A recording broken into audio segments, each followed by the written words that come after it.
My name's Greg, this is Jen. We're here representing Ignite Studios, which is Turner's brand new, I should just say new, digital entertainment studio for brands. We'll talk a little bit about that, some other stuff. Nothing we're gonna say really here is rocket science. It's supposed to be just fun. So. Is everything all right? Just takes a second.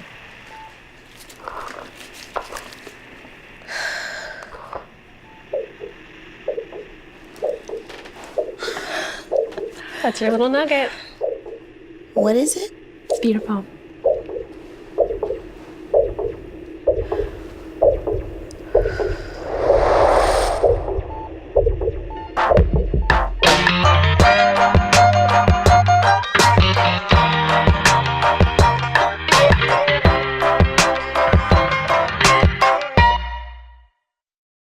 Congratulations, Jen. It's a beautiful content studio. So again, we're excited to be here, and that was officially the launch of Ignite Studios. So you guys are the first ones to see it outside of the Turner walls. So we're happy to bring that today. So with that, it brought a little bit of a challenge when we had the opportunity to speak here today, because we don't have amazing case studies or great stats to tell you about. So we started thinking, and I said, Greg, what do you think we should do? I said I thought it would be fun to do the 10-year challenge, sort of brand storytelling edition. And I said, ugh. And I go, I don't want to post a picture of myself now, let alone 10 years ago, but talk me into it. And I started thinking, God, what was I even doing 10 years ago? And what did the business look like 10 years ago? So we dove in, and this is me. On the left, what I gathered from this is I like to laugh looking up in 2009, and I have gradually looked towards the ground more as I laugh, present day. But back in 2009, lived in LA, saw the sun a little bit more than I do now in New York, and was in integrated marketing, specifically was in integrations.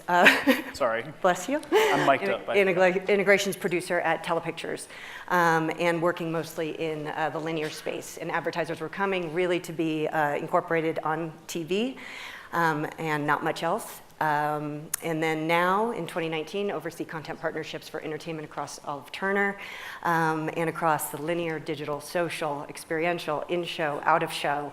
And today, officially launching Ignite Studios, which sits within Turner, a big media company, but is going to act very differently than what we've been used to, and a little bit more nimble. And we'll talk about that later. That's me. I'm Greg, the creative director for Ignite Studios. In 2009, I was making films with celluloid. That is me, and there's a camera with film inside of it. I said I was a filmmaker and I make movies, and then after that picture was taken, I probably went on to make dozens and tons of programming that I didn't realize at the time, but was all being distributed through digital channels. And there was a point that 2009 Greg probably wouldn't have said, but maybe 2012, 13 Greg would say, okay, I'm no longer saying I'm a filmmaker, I make movies. I said I'm a storyteller, I make things that matter the most to people. And at that point realized that digital, that social, that the internet was a meaningful place to tell good stories. The digital entertainment 10-year challenge I thought was actually kind of fun. Just looking back, only 10 years ago, the iPhone 3G, I think this is, didn't really have video.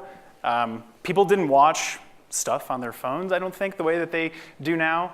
Netflix was still a DVD business very heavily. You would use the internet to order a DVD for it to come to your house a couple days later. Facebook was rising, but wasn't the video entity that it is now. Instagram wasn't a thing. The internet was sort of built to be read, not to be watched. And now, as we all know, video is everywhere. It comes in all shapes and sizes, all lengths. It's very ubiquitous, and audiences have a massive choice in what to watch. But it's very cool and very silly and very fun to see how different things were just very short time ago. And this is what Turner looked like in 2009. We were a Time Warner company. In 2019, we're Warner Media, and that's really all I'm allowed to say about being Warner Media right now. Maybe at the 10.5-year challenge, I'll be able to talk a little bit more. But in 2009, full disclosure, I joined officially in 2011, but was working very closely with Turner with some of our telepicture shows. And not much had changed in those 2 years, which I think is important in and of itself, that 2 years right now feels like maybe 5 or 6 years in what we deal with on a year-to-year basis, and the innovation that we're forced to keep up with. Kind of like this challenge, it's already overplayed and it's been around for 3 weeks. Again, in 2011, this is actually 2009, folks were coming, advertisers were coming because they wanted to be close to a show. And that show didn't even need to be a hit show at that time. It just needed to maybe be a little bit new, but they wanted those eyeballs. This was the place where they could find it, and they wanted to be as close to a creative as they could possibly get, and this is where they could most likely get that. They wanted it to be organic and seamless, and then they hand you a brief and said, make sure at least 2 to 3 of these points are in there, and make sure to hit this one really, really hard, but keep it organic and seamless. And so I think we all know that that's a challenge, and creatively, we were, let's just say, getting familiar with how to integrate at that point, and sometimes the creative suffered, and luckily we've come a long way, but this is just an example of how that creative could look with a little forced interaction. Coming up. So honey, let's go make Carrie Bradshaw proud. Oh my God. They look perfect. This is the one.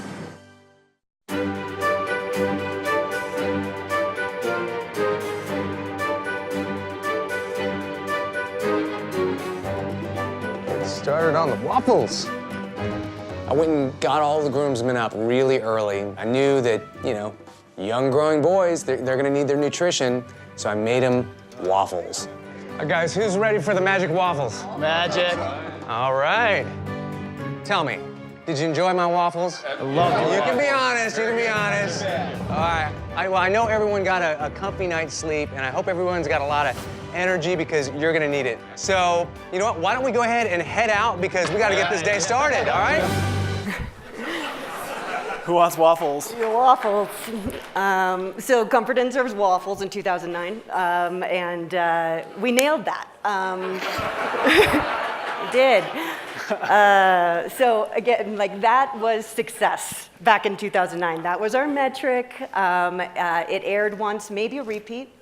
And you know what, if you were really lucky, the network might schedule it again, and we would call up the client and say, added bonus, this is gonna run again when the network wants it to at this time, and if you miss it, you know what, we'll put it on a DVD, and we'll send it to you so you can watch it, and you can put it in your sizzle reel, and in about 5-6 months, we'll gather it up front, and we can maybe figure out another integration deal. And those were really the metrics of 2009. And so today, when we have so much to choose from, audiences' attention is at a premium. What do we make when we can build something completely from scratch and we can partner up with a brand and do something original, totally custom, and something really for audiences from the ground up? So what you're about to see is a proof of concept. There's no brand attached, but you'll sort of get the gist pretty quickly of what we're after. This is called spoken subtext. This is for all of those situations where you're thinking one thing and saying another. What if you actually just said what you were really thinking? This is that. I'm so nervous I might barf. And this is just a normal day for me. I actually forgot you were coming in to interview. Well, I hope you don't notice my sweaty hand. I already forgot your name.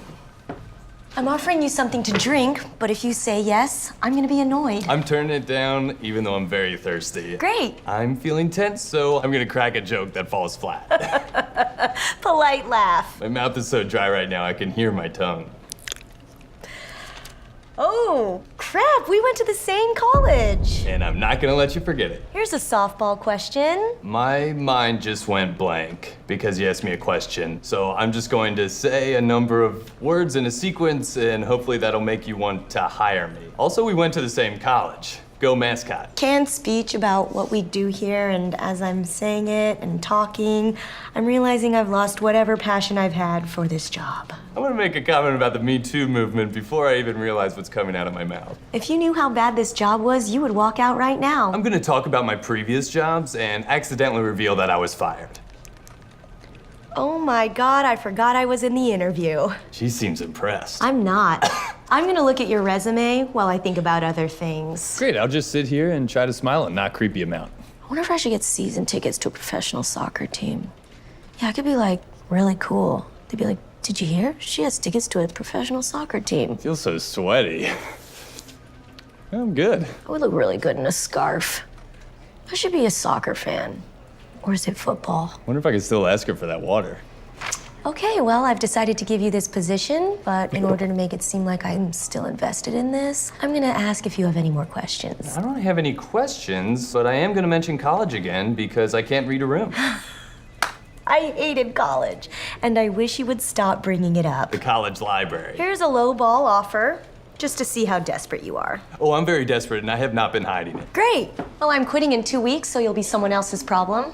Excited to grow to hate this job. Go college. Thank you. So yeah, I think we can have a lot more fun nowadays. Yes, yeah. So from Sure. waffles to spoken subtext, we've come a long way, and that just obviously didn't happen overnight. This is just our version of what has happened in those 10 years. Yours is probably going to be different as you think about the 10 years that. From 2009 to now and what's transpired. But again, we talked in 2009 about TV integrations, again, on air only, and the measurement was pretty weak. 2012, 2013, people still are very interested, as they should be, in on-air integration, but they want to beef it up with web content. So can you do a microsite? We'd love a microsite. How about a microsite? Do you guys do microsites? That'd be great if we could do a microsite. So we did some microsites, and we were able, again, to track performance a little, obviously better than in linear, but not to the point where we're at now. And then I think there came a point when branded content became a thing, and digital players were starting to carve this out as a major part of their business strategy. And that's sort of the world I came from at Vox Media, where we really benefited from the rise of branded content. And then there was this rise of social platforms, which we all sort of know, with Google and Facebook really leading in a lot of that. And if people hadn't been doing video by that point, they certainly were. As of a couple of years ago, there was the pivot to video where everyone was racing as quickly as they can to create video, because suddenly there was this point a few years ago when we went from no option as an audience member to countless options. So we had to get really good at making video. There was the opportunity to make things more custom than before. So we had to be really smart about it, which sort of ushers in this art and science thing that we talk about all the time now, where we have very advanced metrics. We have so many tools to be really smart about the work that we're doing. And now we talk about how we can marry those two things to make really strategic content. But if this timeline says anything, really, it's two things. And I think this is true if you're a creator, if you're a marketer, something in between. This is about audience, the collision course of getting closer to audiences and becoming more original with brand storytelling. And that's sort of what we think about today all the time, and how we're positioned as Ignite Studios. We're here to create custom work, to be really nimble and thrive on change. We know there's a lot of things that we won't necessarily be able to control, but what we believe we can control is what I think is the most important part of the creation process, is to tell stories that you can't keep to yourself. This is fairly straightforward, but it's kind of our creative mantra, and I think the most timeless thing that we could do right now. I don't know if Yeah, so if you find yourself in 2029, looking back, I think some things that you can be sure of is you're gonna be 10 years older. Your hair might be a little bit different color, different length. And the platforms that we are talking about now are not the platforms that we're gonna be talking about then. And But yeah, if we can tell stories that we can't keep to ourselves, that are so good that we have to talk and share and put that out to the world, then I think that's going to push us forward and that's going to advance us. And I think that's a good bet to make for the next year, knowing that we can't really know what to expect and the things may only get more diverse and more complicated. We want to keep it simple and tell stories you can't keep to yourself. And I think that's it. That's all we got. Thanks for the time.